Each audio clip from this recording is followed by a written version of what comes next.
Hello, PW Torch YouTube. My name is Stephanie Chase, and I'm here with your All Elite wrap up for Tuesday, June the 6th. Now, I've been away for a little while. Sorry about that.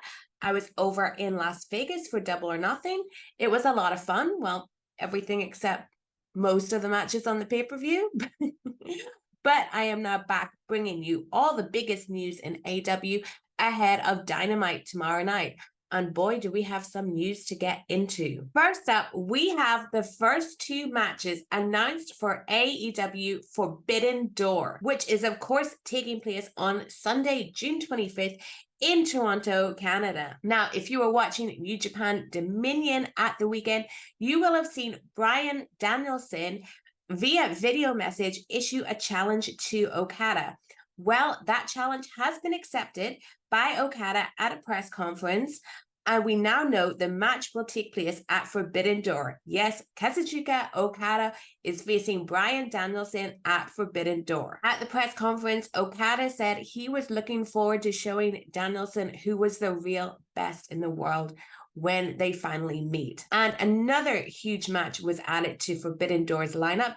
Will Ospreay will be facing Kenny Omega in a rematch from their match at Wrestle Kingdom 17 earlier this year. In a statement, Ospreay reflected on his loss to Omega at Wrestle Kingdom, saying he got embarrassed at the Tokyo Dome by the returning prodigal son, and he said he'll now repay the favor and it's all about revenge. And he's going to do the exact same thing that Omega did to him. Ospreay and Omega's match will, of course, be for Omega's IWGP US title, and Ospreay earned the right to face Omega again after defeating Lance Archer at Dominion. There you have it. We are over 2 weeks away from Forbidden Door, and the first two matches are there. They're huge. Okada versus Danielson and Omega versus Ospreay. In some more New Japan related news, Eddie Kingston from AEW has been announced as one of the competitors in this year's G1 Climax tournament that will begin on July 15th and commence on August 13th. Kingston had been working on Ring of Honor primarily, but he's been out since May after undergoing hernia surgery. However, he will be returning to action on New Japan Strong's first Japanese show, which is called Independence Day, and of course takes place on July 4th. It's actually 2 nights, so July 5th as well.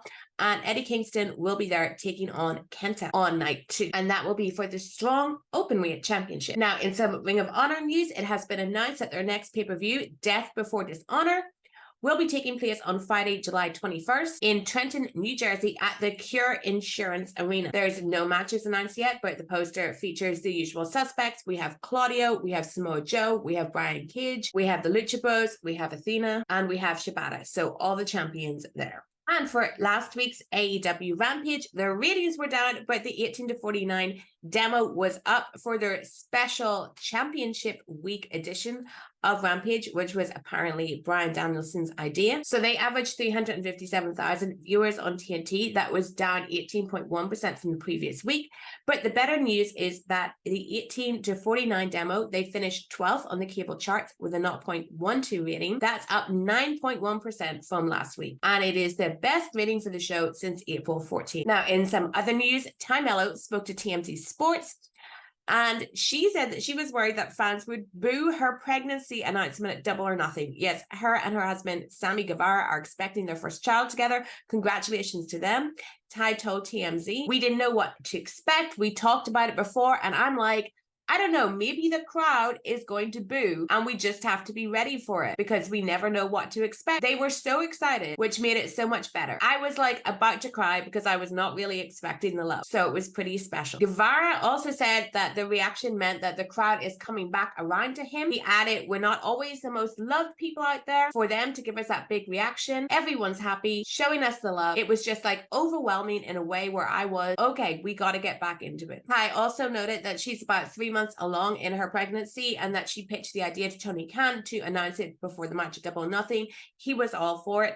And she has also previously said on Instagram that once she gives birth, she wants to get back in the ring as soon as possible. But once again, congratulations to Sammy and Ty. In some random news, Jeff Jarrett has filed to trademark the word heat for the purpose of entertainment in the nature of wrestling content. Incredible that no one has thought to trademark this before. but leave it to Double J. And according to Fightful, the last time he trademarked anything was in January 2022, where he trademarked his nickname, The Last Outlaw. Now, Bobby Fish, remember him? He's been talking about his AEW exit and whether he'd ever return. He said there were plans for like a Undisputed Era versus Elite feud, but it never happened. And he said his departure was over money, that they just could not agree on a number. And as for whether he would come back, he said that he loves what he's doing now, especially because he's now able to pass on his knowledge to young wrestlers. Now, in a bit of backstage news, there was a meeting with talent over the weekend after Double or Nothing. It was a mandatory PR meeting for talent and staff. This report is coming from Fightful. It was headed by new PR hire Adam Hopkins, really great guy. I actually met him in Las Vegas. He used to work in WWE where he had over 25 years experience. So Fightful say that the importance of the meeting was media literacy.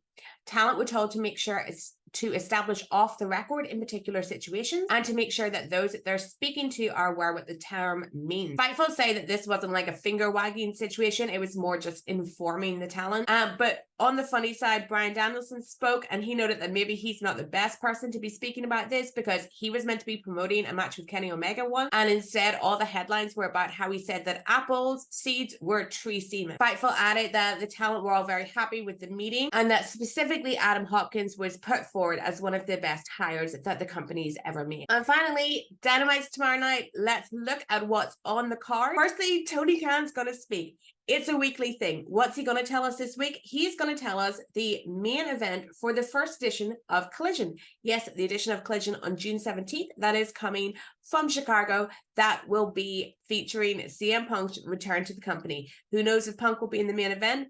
But we're going to know what that is on Dynamite. Also announced, we have a Texas Tornado tag match with Jungle Hook. Yes, Jack Perry and Hook teaming up against Jalistico and Preston Van. We're going to hear from MJF. Orange Cassidy, the international champion, will be taking on Swerve Strickland, who came so close to winning the belt at Double or Nothing. And Ricky Starks will be taking on Jay White with FTR and Juice Robinson banned from ringside. That's all from me. Thank you so much for watching. And sorry again that I had to take a little break from making these videos. But if you want to know what I got up to in Las Vegas, you can head to my channel and watch my video all about my trip. And don't forget to give me a little subscribe over there, and make sure you are subscribed to PW Torch YouTube. Zach and Tyler do such great work here. They go live all throughout the week, so turn on your notifications so you will never miss them. And until next time, bye.